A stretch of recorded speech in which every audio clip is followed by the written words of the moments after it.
Man irgi iš tikrųjų labai įdomu, nes jau ta juostos mirtis tokia buvo pranašauta prieš daug metų ir kai aš pradėjau pati fotografuoti juostą ir dar anksčiau, bet kaip nemiršta, jinai taip nemiršta ir fabrikai tai išsilaiko, juostos gaminamos ir atrodo, kad netgi tam tikras renesansas toks yra, kad ir jauni žmonės, kurie niekada ten su savo tėvais neryškino tam senam kambariukai, neturi tų sentimentų, jie irgi susidomi juostą. Tai aš dar neatlikau tyrimo iki galo ir galutinių tų atsakymų neturiu, bet galbūt galim sugrupuoti kelias tokias grupės, tos dažniausius atsakymus, kodėl vis dėlto.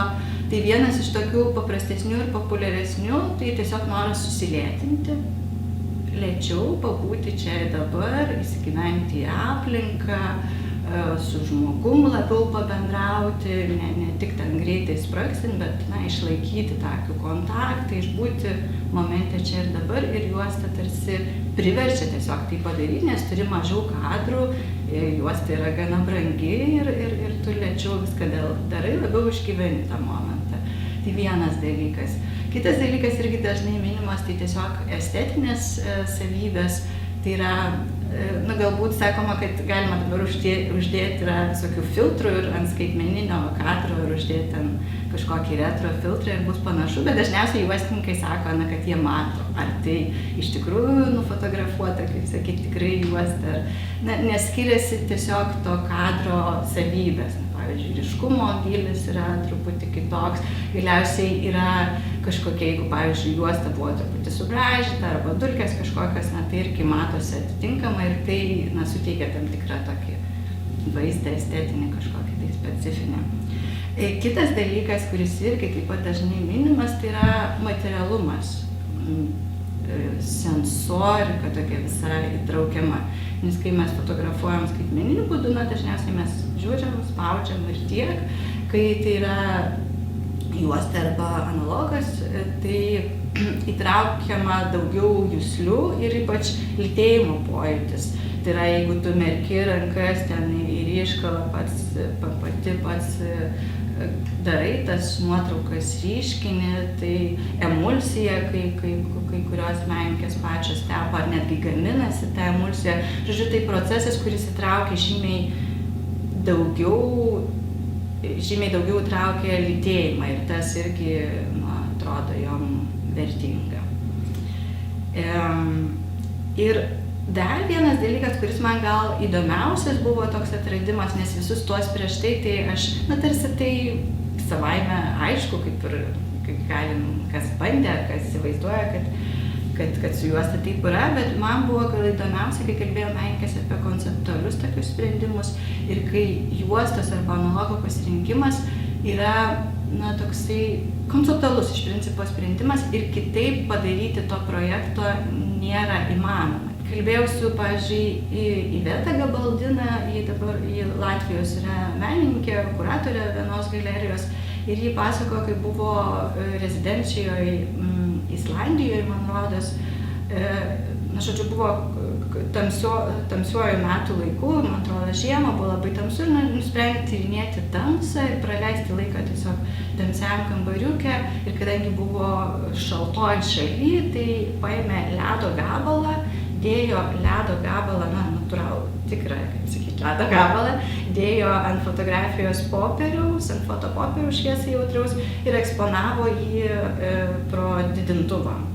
Nežinau, ar šiais laikais žmonės žino, bet, žodžiu, aparatas, kurio pagalba gaminamos nuotraukos, eksponavo ir, žodžiu, tas vaizdas ledo, kuris tirpsta, aišku, šiltame kambaryje, tas bėgantis, tirpstantis vanduo, jis kažkaip palieka pėdsakus tame fotopopieryje ir tokiu būdu gaunamas atvaizdas. Tas ledas palaipsniui tirpsta, jinai vis perdeda ant kito popieriaus, vis mažėja ta dėmelė, reiškia, kuri ten lieka. Ir tokiu būdu kalba apie klimato kaitą.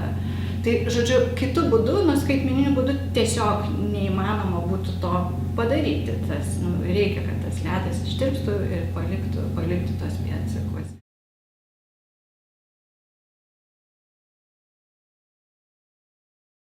Pagalvojau, kad paaiškinti, kas tai yra per metodas, bus paprasčiausia gal paaiškinant šio žodžio reikšmę.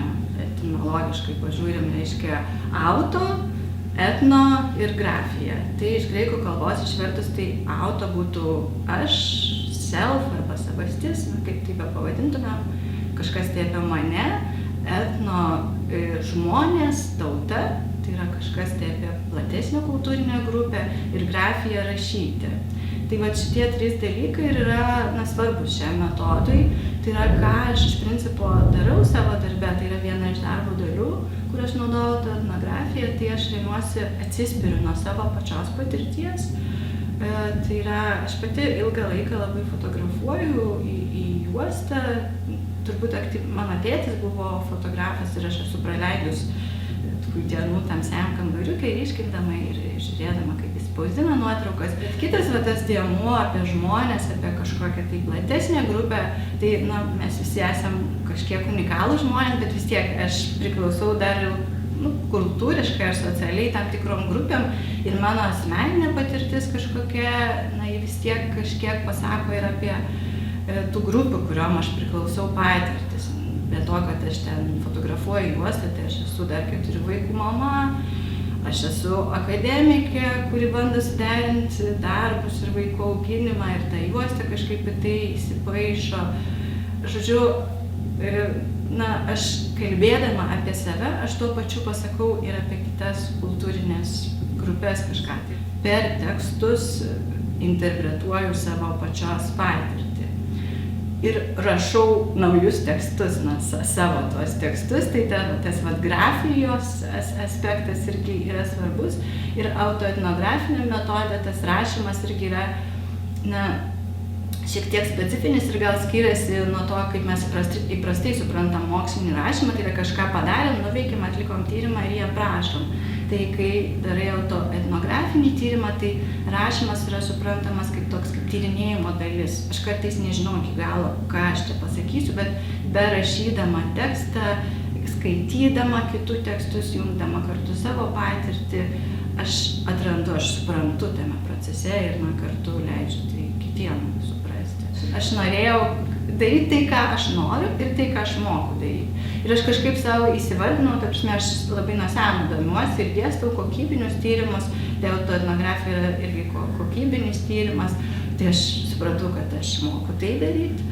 Aš esu baigusi psichologiją ir turiu psichologijos daktaro laipsnį, aš moku kalbinti žmonės ir tikrai atlikti interviu, užmegzti kontaktą ir gauti duomenis. Aš turiu tą fotografavimo savo patirtį, kuri man irgi ir svarbi, ir brangi, ir apie tai daug reflektuota.